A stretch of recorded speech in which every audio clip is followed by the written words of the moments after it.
Hi friends, आज हम बात करने वाले हैं अर्थमेटिक प्रोग्रेशंस के बारे में। तो हमारे 10th क्लास के 5th चैप्टर है जिसके बारे में बात करेंगे और इसमें किस टाइप के क्वेश्चंस बनते हैं, किस टाइप की जो क्वेश्चंस बनते हैं एग्जाम पॉइंट ऑफ व्यू से, एग्जाम ओरिएंटेड डिस्कशंस करने वाले हैं। ठीक है, तो अर्थमेटिक प्रोग्रेशन होता है क्या? It is a kind of series और एक काइंड ऑफ सीरीज बोल सकते हैं इसको। ठीक है, जो कि हम इसके नेक्स्ट और प्रीवियस जो टर्म्स हैं वो प्रेडिकेट कर सकते हैं। हम किसी भी सीरीज को देख के पता कर सकते हैं कि इसकी नेक्स्ट टर्म क्या होगी या प्रीवियस टर्म क्या होगी। ठीक है, तो इसके अलावा जो बेसिक चीजें हमें क्या पता होनी चाहिए, जो जैसे सीरीज में, जैसे मेरे पास सीरीज है 3, 6, 9, 12, ये मेरे पास एक सीरीज है। तो इसकी ये टर्म्स, ये जो एक एक every element, so every element in series known as term. तो इसको हम टर्म्स बोलते हैं। ठीक है, तो कोई भी एलिमेंट होगा जो सीरीज का, वो हमारा क्या होगा? टर्म होगा। दूसरी चीज जो अर्थमेटिक प्रोग्रेशन एक सीरीज के बारे में हमें पता होनी चाहिए वो है common difference. Common difference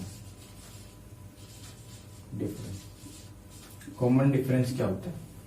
common difference एक नंबर होता है, एक पर्टिकुलर नंबर जिसको हम ऐड करें प्रीवियस स्टेट में, प्रीवियस जो टर्म है उसमें, या उसमें नेक्स्ट टर्म से प्रीवियस टर्म को माइनस करें या सब्ट्रैक्ट करें, उसके बाद जो नंबर मिलता है वो पर्टिकुलर नंबर कॉमन डिफरेंस कहलाता है। ठीक है, तो it is a particular number,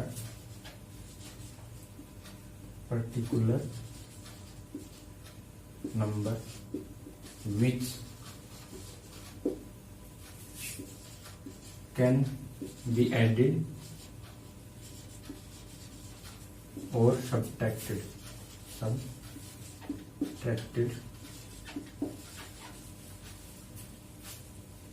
to get its previous और नेक्स्ट टर्म। राइट, तो कॉमन डिफरेंस की डेफिनेशन ये होगी। जैसे अब मेरे पास ये जो सीरीज है, एग्जांपल की बात करें तो ये every element in series known as term, तो हर एलिमेंट होगा वो टर्म कहलाएगा। कॉमन डिफरेंस क्या होता है? कॉमन डिफरेंस होता है जैसे कि 12 है और इससे पहले वाली टर्म क्या है? 9। तो मैंने इसको माइनस किया, मैंने बोला एक particular number which can be added और subtracted to get its previous और नेक्स्ट टर्म। तो अब हम नेक्स्ट टर्म से प्रीवियस टर्म माइनस कर रहे हैं, तो हमें 12 में से 9 गए तो 3। This is common difference. ठीक है, राइट, ये हमारा कॉमन डिफरेंस हो गया। अब जर्नल फॉर्म की बात करते हैं। जर्नल फॉर्म क्या होती है? तो जैसे कि मैं जर्नल फॉर्म जो सब सीरीज को डिफाइन कर सके, जर्नल फॉर्म वो होती है जो सब सीरीज को डिफाइन कर सके। तो जर्नल फॉर्म इस तरीके से लिखते हैं, general form of A series. ठीक है, अब जनरल फॉर्म मैं इस तरीके से लिखूंगा, ए हमारा फर्स्ट टर्म होगा, second term a plus common difference. Common difference को हम डी से भी रिप्रेजेंट करते हैं, स्मॉल डी से। ठीक है, कॉमन डिफरेंस हमारा स्मॉल डी से रिप्रेजेंट किया जाता है, कॉमन डिफरेंस। ठीक है, फिर अगला a प्लस 2d, इससे अगले a प्लस 3d, नेक्स्ट। तो हम देख पा रहे हैं कि एक कम है, जितने टर्म्स हैं 1 2 3 4 टर्म्स हमारी 4 है। और जो डी के साथ जो मल्टीप्लीकेशन आ रहा है वो 3 आ रहा है, मतलब जितने टर्म्स का एक कम हमारा डी के साथ मल्टीप्लीकेशन आ रहा है। अगर टर्म हमारी होती 3 तो डी के साथ मल्टीप्लीकेशन 2, तो हमारी लास्ट टर्म होगी वो ए n माइनस 1 इंटू डी, तो this is the last term. तो ये हमारा जनरल फॉर्म होगी, ठीक है। अब एग्जांपल आप कुछ भी ले सकते हो, 4, 8,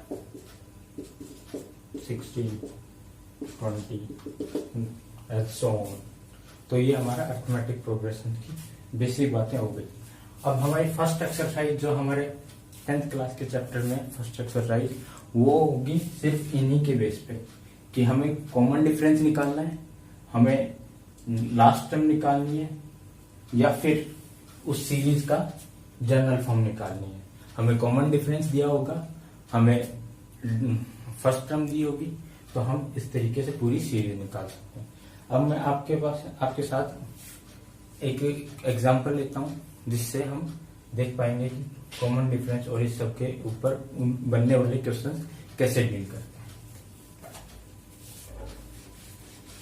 बहुत ज्यादा टफ एक्सरसाइज है नहीं, ये बहुत सिंपल है, अच्छे खासे मार्क्स हम इसमें सिक्योर कर सकते हैं, तो कोई दिक्कत नहीं होने वाली इसमें, बहुत आसानी से हम कर पाएंगे, ठीक है। तो जैसे मेरे पास ये कोई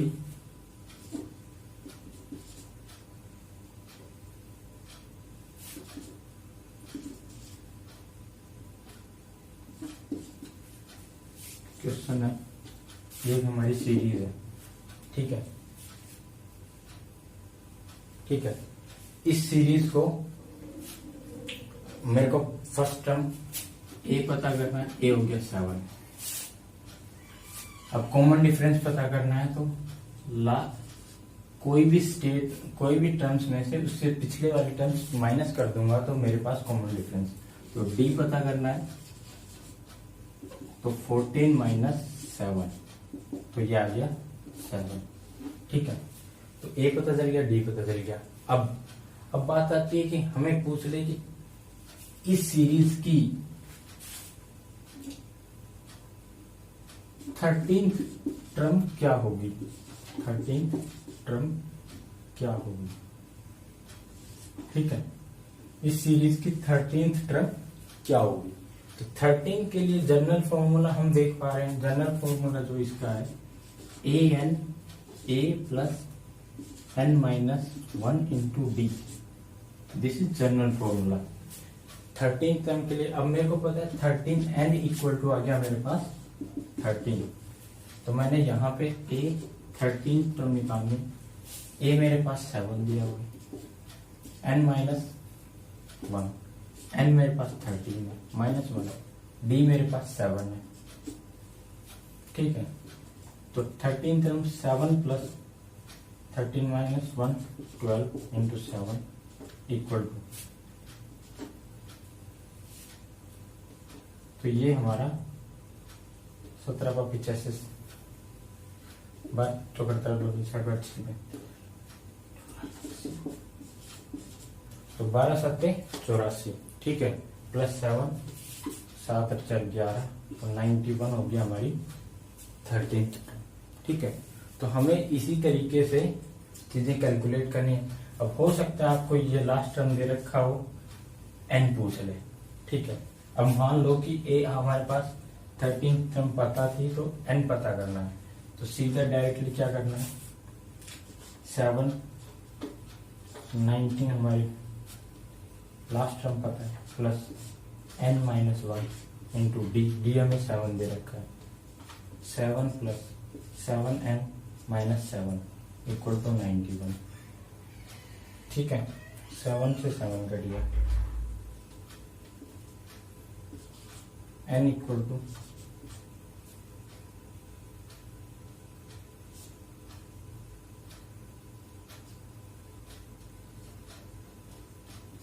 7, तो ये हमारा 13×7 = 91, ये हमारे आंसर हो गया 13×7 = 91, दिस इज 13th टर्म।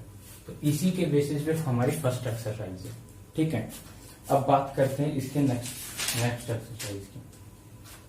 ठीक है, नेक्स्ट एक्सरसाइज में और ज्यादा कुछ नहीं है, इसमें सम ऑफ एन टर्म्स है। ठीक है, बहुत सारे क्वेश्चंस है इसमें एग्जाम पॉइंट ऑफ व्यू से। इस क्रैश कोर्स में इसी टाइप की चीजें डिस्कस की जाएंगी ताकि सब बच्चों को समझ में आए। ठीक है, और जितना जल्दी क्रैश कोर्स हो, जितना जल्दी हो सके उतना जल्दी सीख पाए। ठीक है, तो अब मैं बात करता हूँ sum of n terms. Sum of n terms, sum of n terms का बेसिक मीनिंग यही है कि जो भी हमारे पास सीरीज दे रखी है, जो भी हमारे पास सीरीज दे रखी है, उन सब नंबर्स का addition sum of n terms है। तो मैं बात कर लेता हूं सम ऑफ एन टर्म्स। ठीक है, सम ऑफ एन टर्म्स। अब सॉरी, स्पेलिंग गलत लिख दी मैंने, सम ऑफ एन टर्म्स। ठीक है, एडिशन करना है तो इसका मैं डेरिवेशन आप लोगों को करके दिखाने वाला हूँ। सम ऑफ एन टर्म्स कैसे करें। हमारी जनरल फॉर्म क्या होती है, a plus D, A plus 2d, ऐसे ही। अब मैं A1 ले रहा हूं और ऐसे ही चलता रहेगा तो a plus n minus 1d। ठीक है, तो इनका सम क्या होगा, ये हमारी जनरल फॉर्म है। ठीक है, अब इसका सम की बात करता हूं मैं, a plus d, a1 plus 2d, so a1 plus n minus 1 into b। ठीक है, अब इसी सीरीज को मैं उल्टा लिखता हूं। एडिशन तो हम किसी भी तरीके से कर सकते हैं, तो मैं ये वाली टर्म पहले लिख देता हूं, a1 plus n minus 1 into d plus a1 plus n minus 2d। ठीक है, ऐसे ही लास्ट में आएगी a1। ठीक है, अब मैं equation first, equation second, adding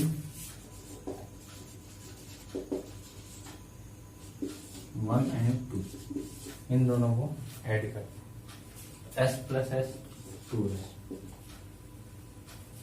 this plus this, a1 plus 2a1 हो गया और n माइनस 1 इंटू डी। ठीक है, plus 2a1 n minus 1 into D.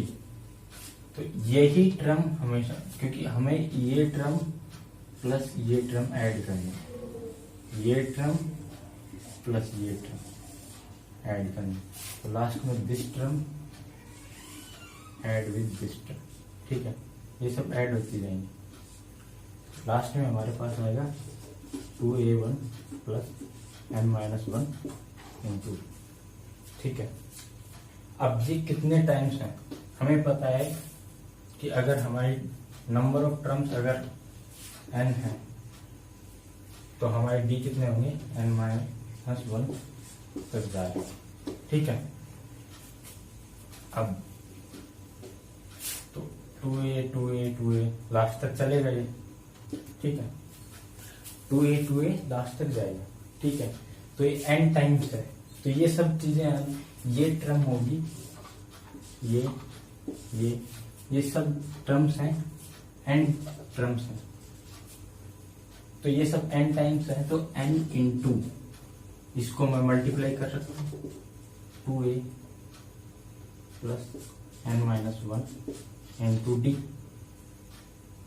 ठीक है, इक्वल टू 2s। ठीक है, क्योंकि ये ही टर्म n टाइम्स रिपीट हो रही है, तो मैंने इसको n से मल्टीप्लाई कर दिया। अब s equal to n/2 into 2a1 plus n-1 into d। This is our sum of n terms. याद रखना अपने को, ठीक है। Sum of n terms is equal to n/2 bracket 2a plus n-1 into d। This is sum of n terms. तो इसी के basis पे अब देखो, इसको हम लास्ट टर्म भी बोल सकते हैं। ये हमारा last term a1 plus n-1 किसी भी सीरीज की ये लास्ट टर्म होगी, तो इसको हम लास्ट टर्म भी बोल सकते हैं। This is our last term, ठीक है। क्योंकि इसके बेसिस पे भी क्वेश्चंस बनते हैं कि लास्ट टर्म कौन सी है, तो लास्ट टर्म, ठीक है। तो लास्ट टर्म, इसको मैं आगे भी प्रोसीड करता हूँ, आगे चीजें बताता हूँ। तो ये चीज याद रखनी है, ये हमारा डेरिवेशन हो गया सम ऑफ n टर्म्स, ठीक है।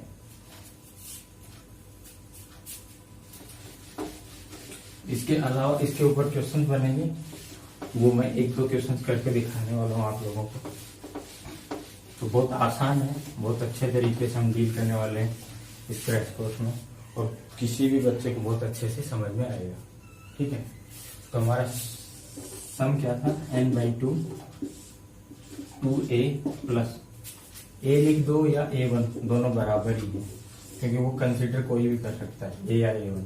तो मैंने यहाँ पे a लिख दिया है, n-1 इंटू b, ठीक है।